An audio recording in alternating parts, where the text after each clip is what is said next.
हरे कृष्णा।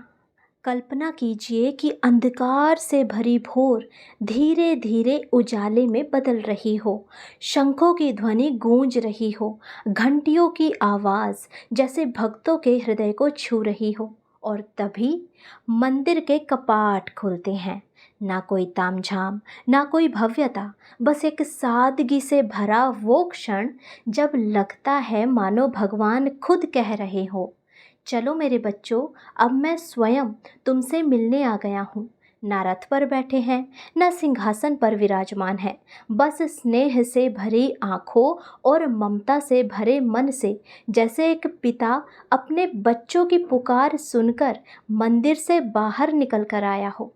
आज की कथा भगवान के उसी प्रेम की है जो महाप्रसाद के रूप में हर कण में बसता है। आज है बारी चौथे अध्याय की। पिछले 3 अध्याय मैं अपलोड कर चुकी हूँ। यदि आपने वो नहीं सुने हो तो इस कथा के बाद अवश्य सुने, ताकि आपको जगन्नाथ जी की भक्ति की यात्रा में चलने में आसानी हो और आप एक कदम भक्ति की ओर बढ़ा सकें। तो कथा शुरू होती है, बहुत समय पहले की बात है। पुरी नगर में एक वृद्ध महिला रहती थी। उसका नाम कोई नहीं जानता। लोग उसे बस जगन्नाथ माई कहकर बुलाते थे। हर सुबह मंदिर के बाहर एक कोने में बैठ जाती, सिर ढका होता, हाथ में तुलसी की माला होती और आंखें टिक जाती मंदिर के द्वार की ओर। अब लोग पूछते, माई, तू हर दिन यहीं बैठी रहती है? वो धीरे से मुस्कुराती और कहती, मैं अपने गोपाल के दर्शन करती हूँ। वो जब भी मुझसे मिलने आते हैं, मैं यहीं बैठी मिलती हूँ। अब लोग हंसते, पर उन्हें विश्वास नहीं होता। पर बूढ़ी माई को तो विश्वास था। भगवान जब भक्त को पुकारते हैं तो वो स्वयं भी चलकर आते हैं, कभी रथ में बैठकर, कभी भोग के रूप में, कभी उस ममता में जो एक माँ को अपने बालक की भूख समझने पर चलाती है। पुरी की रसोई, जहाँ भगवान खुद रसोइया हैं। पुरी का रसोई घर दुनिया की सबसे बड़ी और सबसे पवित्र रसोई मानी जाती है। यहाँ 752 मिट्टी के चूल्हे हैं, जहाँ लकड़ी की आंच पर 56 प्रकार के भोग बनते हैं। यहाँ ना कोई मशीन होती है, ना नाप तोल का कोई साधन होता है, ना ही कोई घड़ी, ना कोई टाइमर होता है। और फिर भी हर दिन जितने भक्त मंदिर में आते हैं, उतना ही भोग तैयार होता है, ना ज़्यादा ना कम।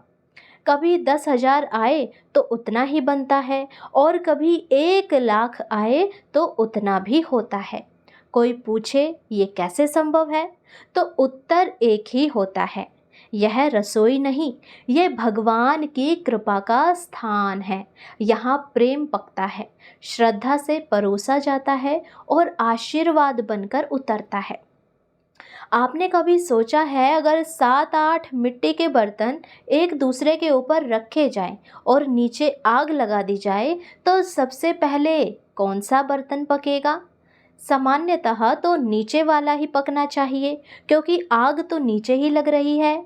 लेकिन श्री मंदिर की रसोई में ऊपर वाला बर्तन सबसे पहले पकता है, और सबसे स्वादिष्ट भी वही होता है। विज्ञान कहता है यह संभव नहीं, लेकिन भक्त कहता है जहाँ भगवान स्वयं विराजमान हो, वहाँ नियम नहीं चलते, वहाँ तो केवल लीला चलती है। पुरी में जब महाप्रसाद बंटता है तो ना कोई जाति देखी जाती, ना पद, ना वेश, ना रंग, ना धर्म। बस एक थाली में बैठ जाते हैं सभी, राजा हो, रंक हो, ब्राह्मण हो, दलित हो, कोई भी हो, क्योंकि भगवान जगन्नाथ के सामने सब बच्चे हैं, सब बराबर हैं। यह महाप्रसाद केवल भोजन नहीं, यह प्रेम की परंपरा है जो सदियों से एकता का संदेश देती है।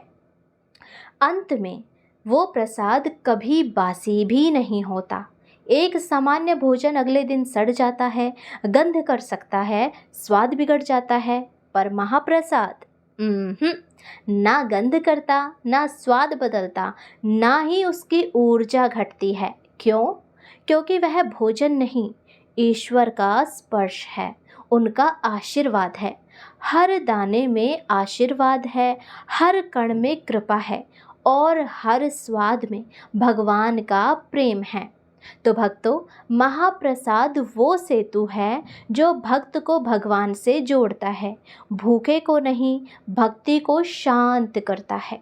इसीलिए जब कभी आपको श्री मंदिर जाने का सौभाग्य मिले तो महाप्रसाद को हाथों में उठाते समय एक बार आंखें बंद कीजिए और मन से सुनिए, भगवान कह रहे हैं, मैं आ गया हूँ मेरे बच्चों, तेरे हृदय को छूने, तेरी थाली को नहीं, तेरे विश्वास को पूर्ण करने।